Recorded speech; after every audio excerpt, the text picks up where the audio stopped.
Poshmark is the perfect side hustle. There's so much I can sell. Bags, clothes, and even electronics. It's so easy.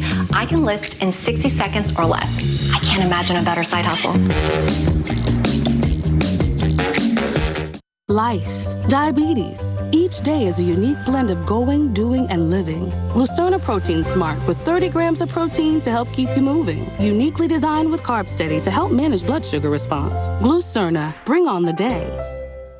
Monday on ET. This way, come on! Before the final, Indiana Jones heads to streaming, a behind-the-scenes look at how they made Harrison Ford look young. That's my real face. Happening now. The suspected shooter of 2 San Antonio police officers was arrested and released twice in the past year. We asked the DA's office why. Record-challenging heat, ERCOT's updated supply and demand outlook, and our next chance of rain in just a bit.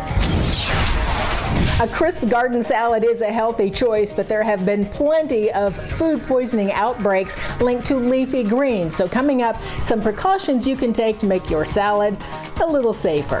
The news at 5 starts right now.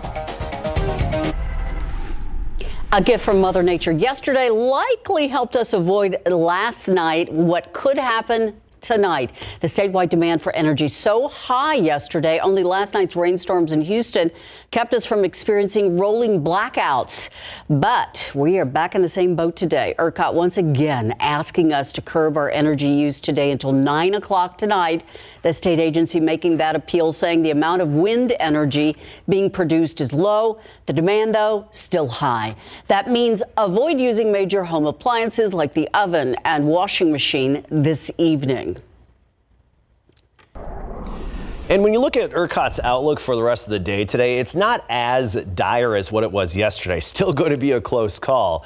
But yesterday's situation, the forecast and the outlook was actually a little worse than today. We'll zoom in here and notice how the available capacity is just higher than the demand that ERCOT's forecasting. So that's a positive aspect of this. We are expecting to have just enough power. But as a precaution, of course, this time of day, this time of year, it's always good to do your best to conserve. We talked about the wind energy and wind power. A little bit more wind than this time yesterday, especially along the Gulf Coast. 10 to 20 miles per hour down there. And that's where we have a lot of our wind turbines. And even in West Texas, nothing significant in terms of wind, but at least something to move a few of the turbines. Still hot, though. This is the issue. Dallas 107. Austin 106, San Antonio 102, Laredo 101. We're feeling the heat. Weather watchers 105 in Floresville, Eagle Pass 97, Bulverde right now at 102. We'll be back to talk about ERCOT's outlook for the days ahead. We've got more heat, actually record challenging heat, and a chance of rain to talk about. See you in a bit. All right, Adam, thank you. We're getting a clear picture this evening of the man at the center of a police shooting, a carjacking, a kidnapping, a manhunt, and a standoff yesterday. We now know he was released from jail twice this past year. Police say they were trying to arrest 28-year-old Jesse Garcia Jr. on multiple felony warrants when he opened fire on them with a rifle. One officer hit, another was injured by flying debris. Then police say that Garcia led them on a chase to a West Side apartment complex, stealing another car at gunpoint and shooting a second officer along the way. He was eventually arrested without incident and is now sitting in the Bexar County Jail with more than $4 million worth of bonds. However, Garrett Berger, with this extensive criminal history, is asking why some are questioning someone with so many new arrests, why they were on the street so long unindicted. It's a criminal history that stretches back to his teens. Department of Public Safety and Bexar County records have mugshots for 28-year-old Jesse Garcia going back as young as 15 years old. He spent time under supervision of the juvenile courts, and as an adult, has convictions for giving police false identifying information, drug possession, and felon in possession of a firearm.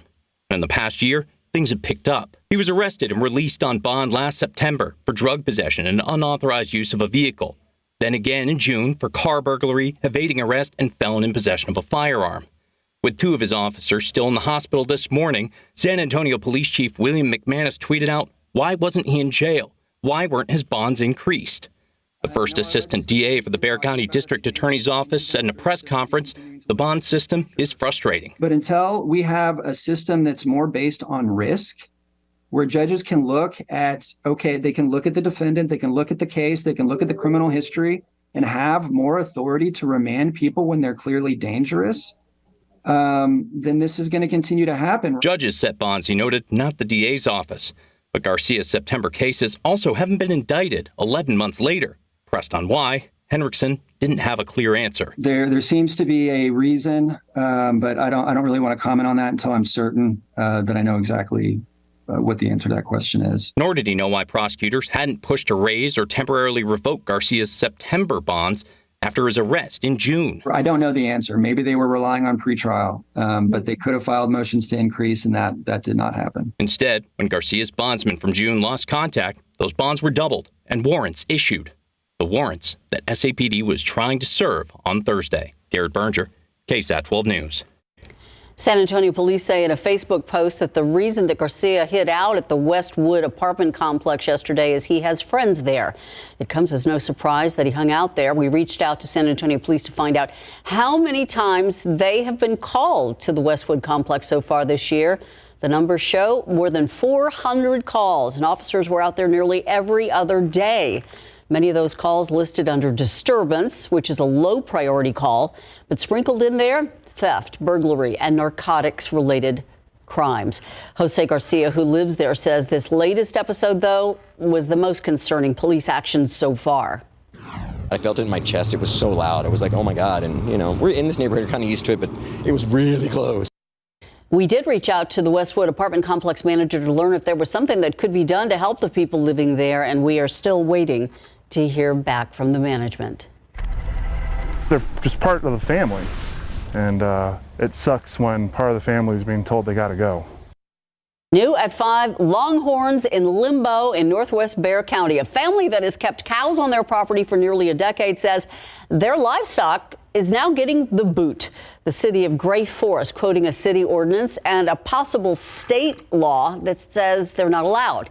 Daniela Ibarra explains, however, no one is explaining exactly what that law ordinance is or why the family is having such trouble getting answers before their deadline next week.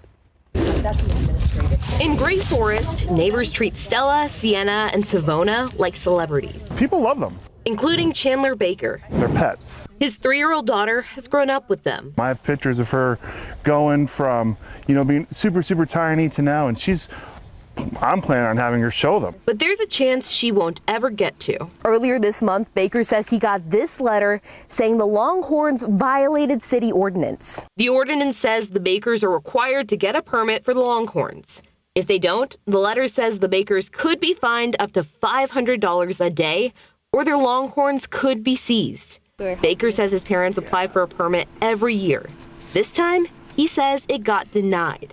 Gray Forest City Ordinance says landowners need to have at least 3 acres to have 3 cows. The Bakers have 4 acres. We're sitting here not having the full understanding of why this is even going on.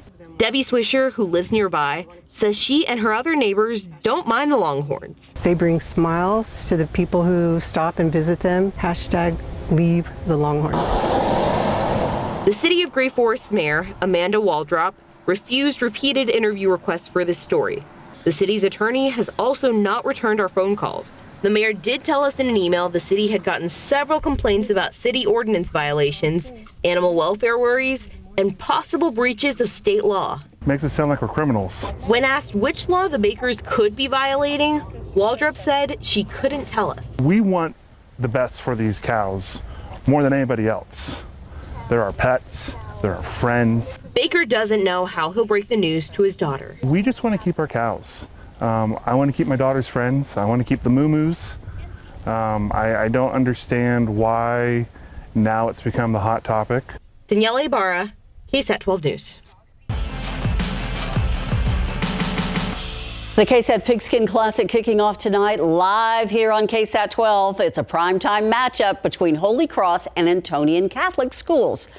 It's a matchup, though, that almost couldn't have happened. Armia Montgomery introducing us to a teacher who became a doctor and a principal to help keep the lights on at Holy Cross over the decades.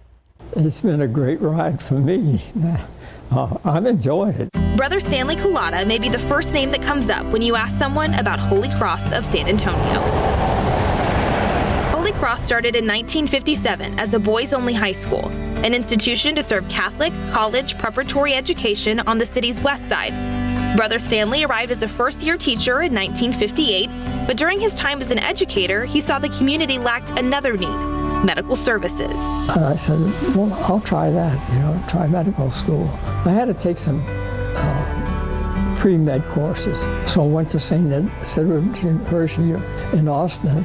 Fortunately, I got accepted here to the Health Science Center. Brother Stanley received his medical degree in 1978 and opened Holy Cross Family Medical Center not far from the high school.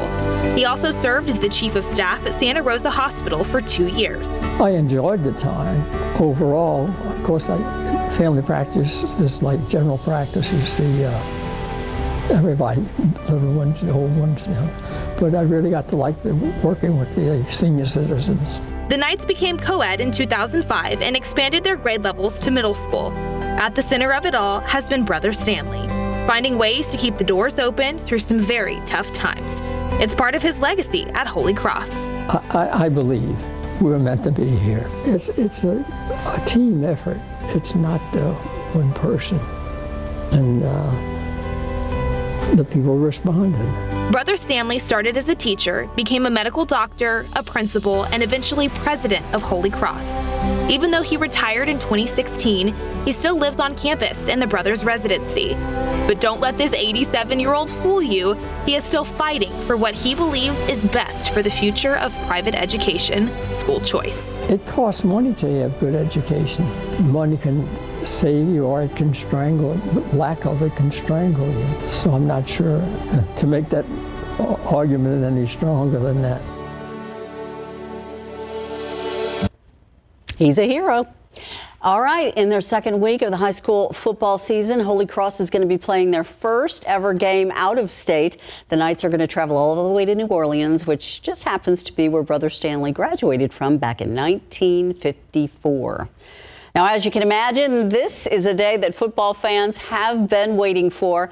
Holy Cross fans pumped up, but so are the Antonian fans who have huddled together downtown at the restaurant Smoke for food and football. John Paul Barajas in the thick of things down there, joining us live. Hey, John Paul. What's going on? Texas high school football is back, and we can't be more excited about it because we love football. But what's football without a tailgate? What's a tailgate without good music? You just heard hip hop hooray. And then what's a good tailgate without food and drinks? Now, another thing about a tailgate and football, you gotta love the competition, and we got plenty of that here. Check out this over here. We got all of the Antonian side, a very good showing from the crowd over here. Now all the way to my right, they had to have a lot of distance between these two crowds because it's a lot of competition. Holy Cross showing out in big numbers as well. Now, if you come back to the middle, we were lucky enough to get two opposing fans to meet me right here in the middle. Fellas, come on in. We have Mark Stroud with Antonian. He's got a son in the game. We got Jeremy Hall, got a brother in the game. Both have skin in the game. We'll start with Dad. Dad, how cool is it to have your son playing just around the block at the Alamo Dome under the bright lights? I can't think of a better way to start out senior year in the first week of school, and the memories for him and his teammates off the top. Off the top. Jeremy, same question. Little brother playing right now? Yes, sir. How jealous are you that he's playing in the Alamo Dome? I mean, I've never got this opportunity on a big stage like that, so I'm definitely proud of him and his team, and I know they're going to put on a show today, so it's going to be worth it. Okay, so I know you got a wide receiver on the field, right? What's your brother play? Wide receiver and corner. Oh, okay. They might have to match up against each other. Now that brings me to my next point, predictions. We all love a good prediction. I told these guys before we started, be bold. What's your prediction? Good guys, 35-14. So good guys, that means Holy Cross, right? Yeah, that's what I'm thinking. I think it's going to be a great physical game, but I got to go Holy Cross over. I got Holy Cross maybe 21-7. I'll go 21-7. 21-7. All right, you heard it here. 35-14? Yes, sir. 21-7? Yes, sir. Tune in at 7 o'clock or get to the Alamo Dome and find out. We're going to toss it back to you guys. We got to go tailgate. Have a good time. Yeah, it looks like it's time to have a little of that barbecue. All right, we're just a few hours away from the start. Tickets for tonight's game are at the Alamo Dome ticket windows. And then tomorrow we've got a triple header. And that kicks off with Southside at Somerset at 11:30, all of it in the Alamo Dome. You can still get tickets early by scanning this QR code on the screen. You can also buy your tickets for the other two games on Saturday. All the games, again, in the air conditioning inside the Alamo Dome. And we are going to air it live on KSAT 12 News. It is Friday afternoon, and you know what that means. Everybody wanted to get off work early. However, at I-35 and I-37, it's a bit of a backup there on their way out of town. You can see the left-hand side of your screen. There is a bit of a backup, but take it easy out there. You got the weekend ahead. Also ahead, salads are good for you, but not the bacteria that can be found on the lettuce leaves. Next, the type of lettuce that can reduce your risk of getting sick.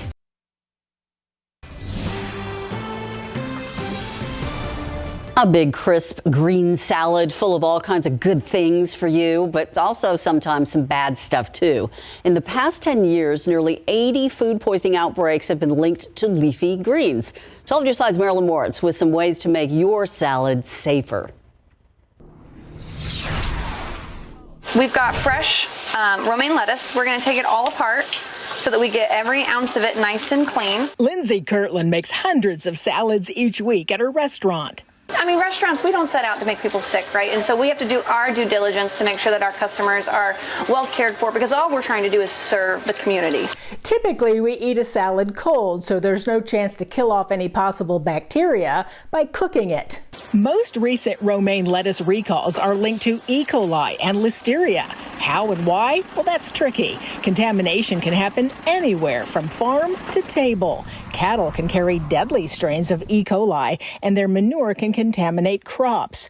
No single type of leafy green is risk-free, but hydroponic lettuces, which are grown in a greenhouse, are less likely to be exposed to animal waste. Even when leafy greens are grown free of bacteria, contamination can still occur during harvesting, processing, or packaging. That is why it is so important you take extra steps to protect yourself. He says whole heads of lettuce may be safer than bagged greens. They don't necessarily have lower bacteria levels, but they are handled less than bagged greens. You should refrigerate bagged lettuce right after you buy it. It won't prevent food poisoning, but it will slow spoilage. And when you shop, reach for the later expiration dates. All right, it's going to be $12.90. Marilyn Moritz, KSAT 12 News. Taking a look outside with live cam. We are watching the temperature at 103 on our screen. Did we hit a record today, Adam? Oh, yes, we did. 104 the record today. And of course, the heat plays a role in our Texas energy grid, the supply and demand. Here's the latest ERCOT outlook for the next 4 days at 7 p.m. when we're typically at the most stress. And we're expecting just enough supply to meet the demand through the weekend. And then we start to see more of a gap as we get into early next week. Coincidentally, temperatures will be falling a bit as well. 104 today, a record by 2 degrees. And that makes it our 58th 100-degree day so far this year. Looks like we'll tie the record tomorrow and beat it on Sunday. 103 in Pleasanton, Hondo 101, Crazel Springs 99, but Gonzales at 105, even Austin 106. Most of the heat here, central, north, and east Texas. A bit of a break from triple digits out in West Texas at the moment, but the heat highs moving their way. Take a look at our high temperature trend tomorrow. 105 Abilene, Junction 102. Austin 105, even Dallas making it up to 108. Locally, I think we'll be 103 here in San Antonio, so very similar to what we had today. Carrizo Springs 101, Kerrville 100 even, Helotes 99 tomorrow, Converse at 102. Very similar then we get into Sunday, even add a degree or two from your temperature today and tomorrow. Also a 10% chance of a shower Saturday, that's mainly in the hill country. And then Sunday, a 20% chance. A weak cold front's going to drop southward. And I think most of that's going to be north of Highway 90, slightly better chances in the hill country. And with that weak cold front, temperatures fall off a little bit as we get into next week. Monday, Tuesday, 97. A break from the triple digits. Currently, a few highly isolated downpours out there in the hill country, even along I-10 in Kendall County. We'll have a closer look at this at 6 o'clock, along with some tropical activity that we're tracking that's moving into the Gulf of Mexico that could have some development in the coming days. 30% chance of showers Monday and Tuesday with that weak front. There is a shot that we could be increasing those odds as we get more info. Check back for updates. Ooh, that's intriguing. Thank you, Adam. Meantime, Larry is live at Linhoff Stadium. We are kicking off big game coverage as well tonight. That's right. We are out here at Linhoff Stadium getting ready for a very big game between two of the top teams in 12 top 12 in Class 6A and 5A. Of course, I'm talking about the Steel Knights and the Brennan Bears. We got that coming up for you right after the break.